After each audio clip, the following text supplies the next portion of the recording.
Salut, ici c'est Freddy K. Premier. J'espère que vous allez bien et que vous êtes en super forme.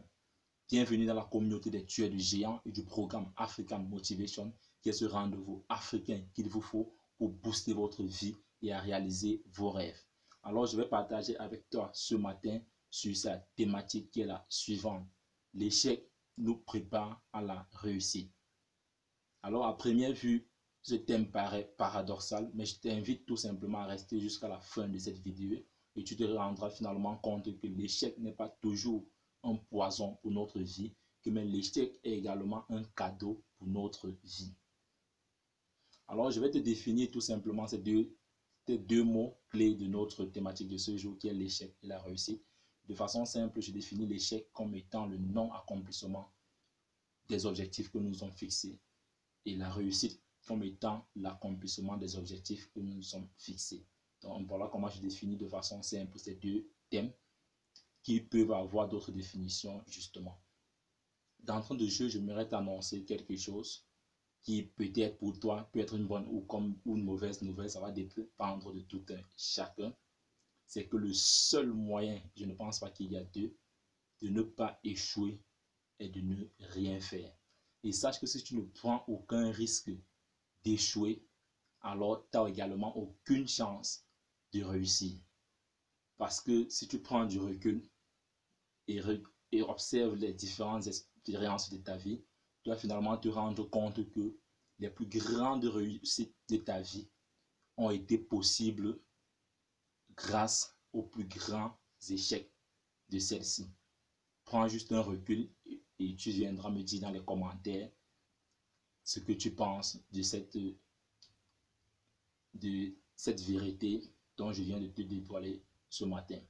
Alors, je dis que l'échec nous prépare à la réussite ici. Pourquoi? Parce que je prendrai un exemple simple d'un échec que moi également j'ai traversé, qui est un échec scolaire, pour pouvoir partager avec toi les 3 ingrédients que j'ai tirés de cet échec-là aujourd'hui.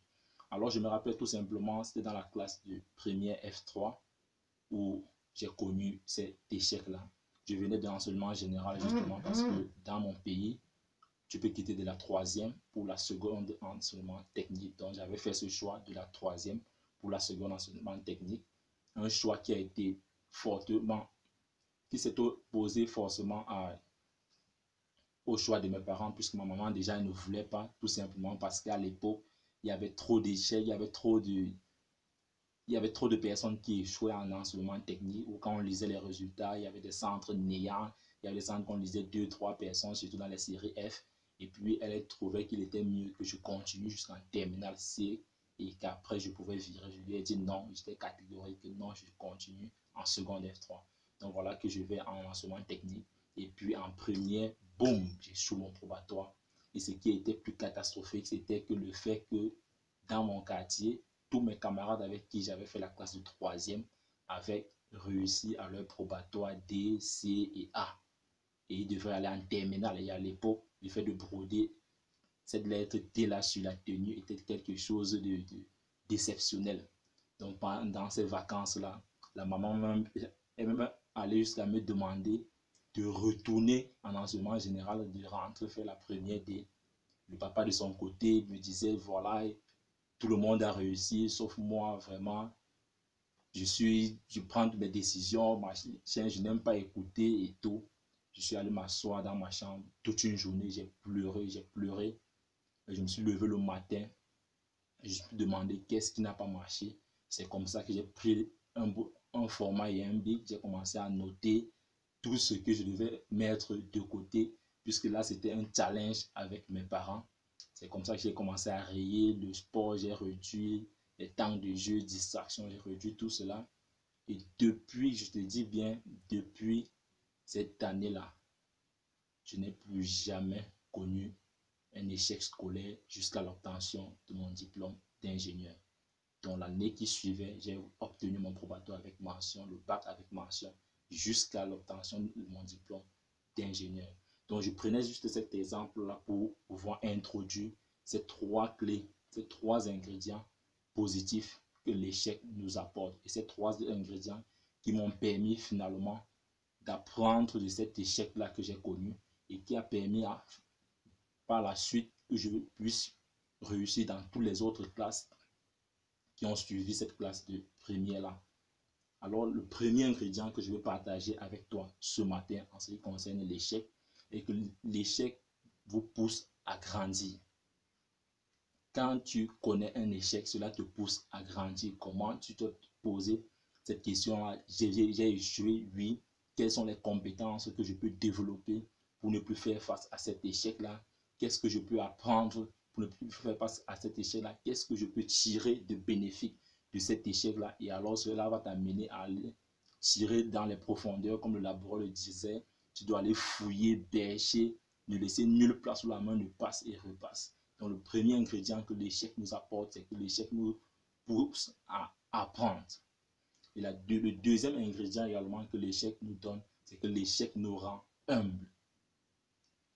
Parce que deux fois, quand nous sommes dans la réussite, nous allons à certains débordements. Mais voilà, quand un échec vient, boum, alors cela te ramène à l'échelle, cela te ramène à la première marche de l'escalier et tu deviens humble. Tu comprends que oui, tu as atteint certains paliers, mais qu'il y a des personnes qui sont plus fortes que toi, qu'il y a des situations dont tu ne maîtrises pas encore et alors cela te rend humble. Donc l'humilité également est un produit de l'échec. Et enfin, le troisième ingrédient que je veux partager avec toi ce matin est que l'échec finalement nous rend créatifs.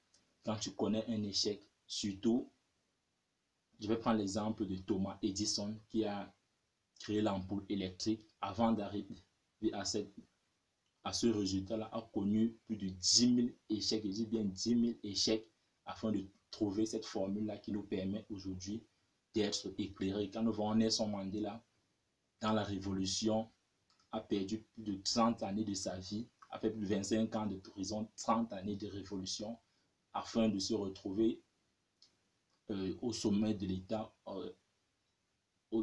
en Afrique du Sud. Et puis, il y en a tant d'exemples comme ceci. Donc, en fait, mon but ce matin, mon frère, ma soeur, je ne sais pas ce que tu es en train de traverser actuellement comme échec.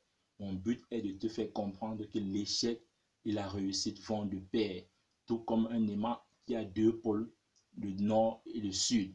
Tout comme cette pile électrique qui a le plus et le moins. Donc, quel que soit l'échec que tu es en train de traverser en ce moment, regarde dans ces trois ingrédients, puise dans ces trois ingrédients pour te relever, apprends de ton échec, redeviens humble et puis développe cet esprit créatif-là pour surmonter cet échec-là.